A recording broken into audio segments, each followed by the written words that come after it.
Okay, good morning Davao City. Traffic update tayo dito. Time check. 7:42 ng umaga. Ayan o. Kita nyo na ang sitwasyon sa Davao ngayon. Siksikan. Traffic. 30 km per hour or 20 to 20 hanggang 30 kph plus. Siksikan pa, o di ba?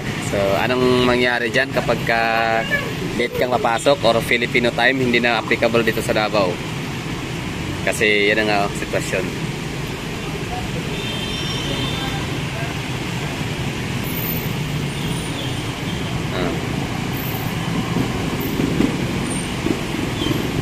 Pwede pala ganito, no? Na may ano lagi,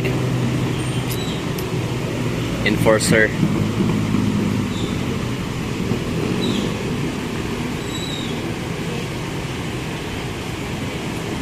Sa kabila naman, tingnan natin. Facing southern part of Davao, of Mindanao.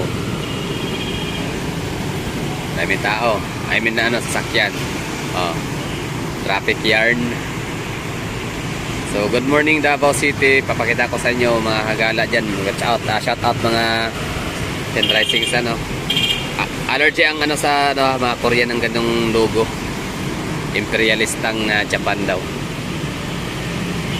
Anyway, ito yung itsura ng Davao City ngayon. Traffic, diba? Siksikan. Tapos dito naman na area.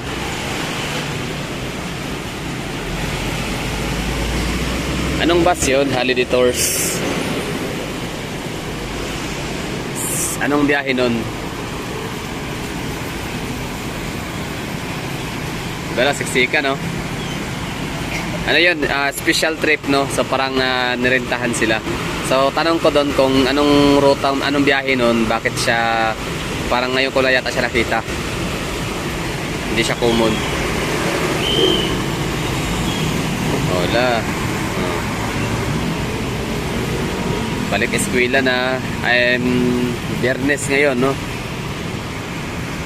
Last day of school and last day of work sa mga government offices. Last day of business days. Punuan.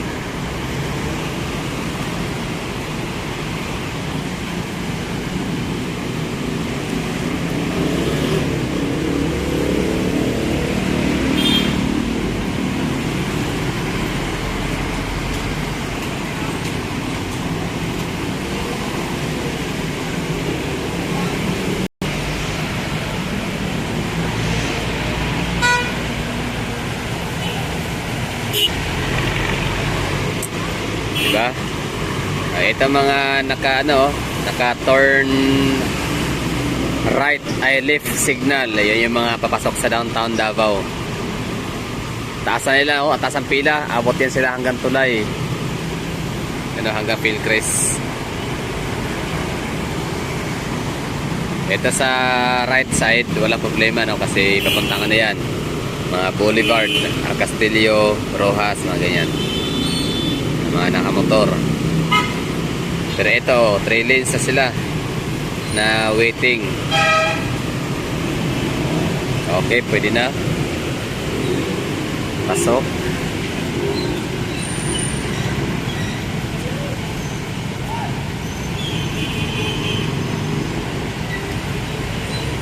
Diba? Ang saya lang, no? Bibo kayong kalsadas Davao. Nahagsakyanan. Dati, nung ako'y bata pa, tumatambay ako dito kasi opisina ng kapatid ko doon lang sana dito sa baba lang nito. Mga 90s, no? Anong mga 90s ba yan? Mga 1997, siguro 98. Nalala ko yun. Dito ako tumatambay. Tapos, nagbibinaw ng mga sasakyan ng mga maganda. Binibilang ko talaga ng araw. Di ko makalimutan. Yun Safari. Safari. Wala na safari ngayon, no? May tumatakbo pa bang safari sa Davao, no? Parang wala na nakikita. Yan yung mga ano dati, high-end na mga sasakyan sa Davao. Safari. Tsaka yung mga wala pang Fortuner nun eh. Basta Safari, yun yung pinakamagandang tsaka Pajero, yun pala no. Pajero tsaka Safari, yun yung napakagandang ano, napahagarang sasakyan dati.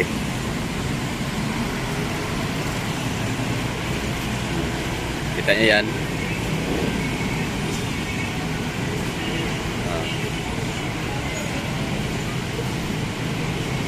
Traffic, no?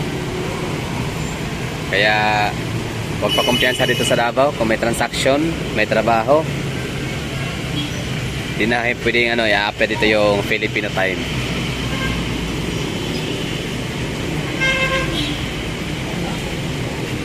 Si Kuya nag-smile, shout out kay Kuya, no? So ano kaya YouTube channel nito? Kasi nag-smile siya sa akin kanina, no? Nakangiti siya habang dumaan. Tapos in-smile lang ko din siya.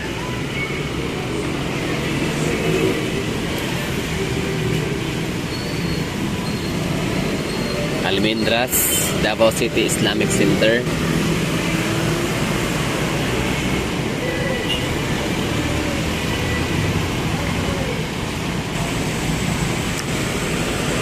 So yung sa ano ngayon, nakalungkot yung giyera sa pagitan ng ano, Israel and Gaza. Sobrang nakalungkot, no? May ilan, maraming mga Pilipino na sa side sa Israel. May mga nasa-side din sa Palestine. Pero sa gantong para sa akin, walang pag hindi natin talaga, mayroon tayong alam, mayroon tayong ideya, no? Kung paano kaya, kasi may available naman yung ano eh, yung Google, yun, di ba? May Google tayo eh. So, kaya natin i-access yung mga information. Ang dami, no? Dami mga versions, no?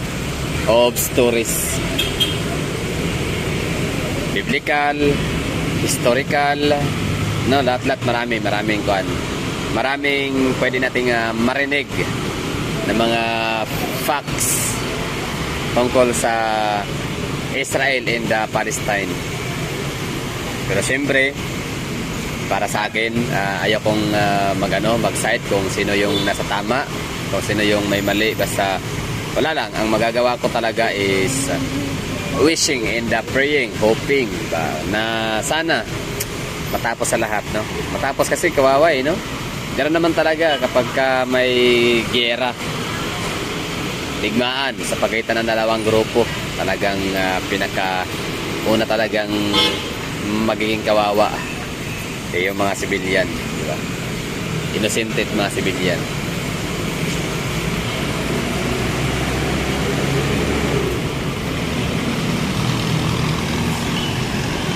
So sana matapos na.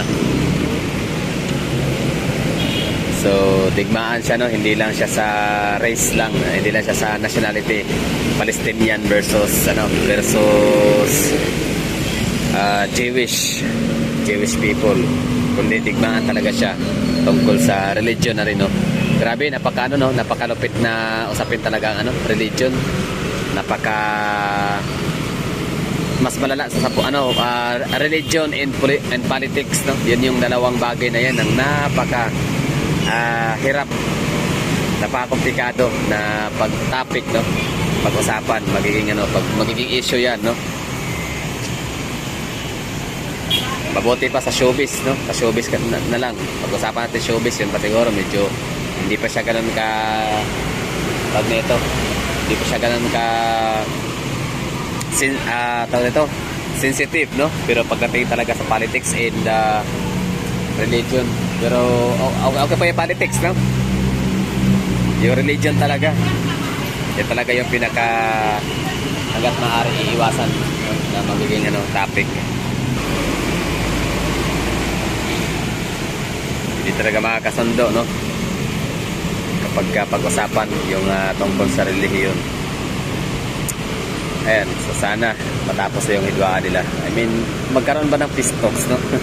Sana lang. Pero wala. Eh, sabi nga nung napanood ko gabi na siya, journalist, broadcaster or newscaster ba siya? Babae, no? Palestinian na yan na nga. Siyempre, bilang isang Palestinian, talagang go for Palestinian talaga siya, no?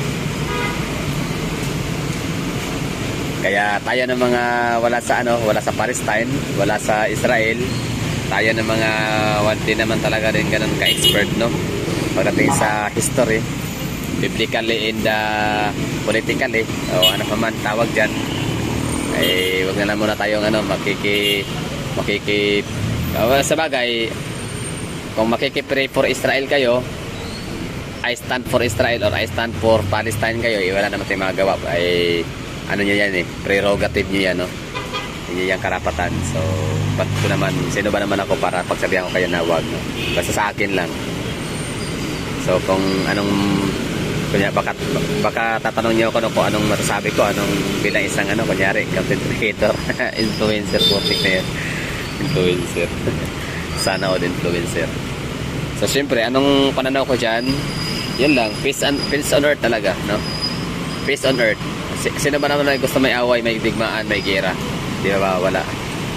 Talagang yan, magkukos lang yan ng global, mayroon yung global effect ha. Tataas yung presyo ng langis niyan, panigurado, lalo, to triple.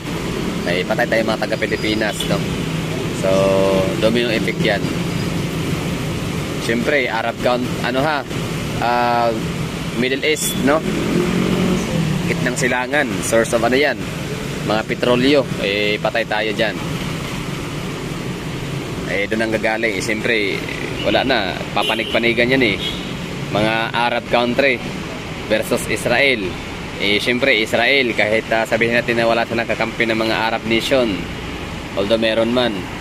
So ngayon ang mangyari dyan ay sa side yung America, US, di ba? Russia, China.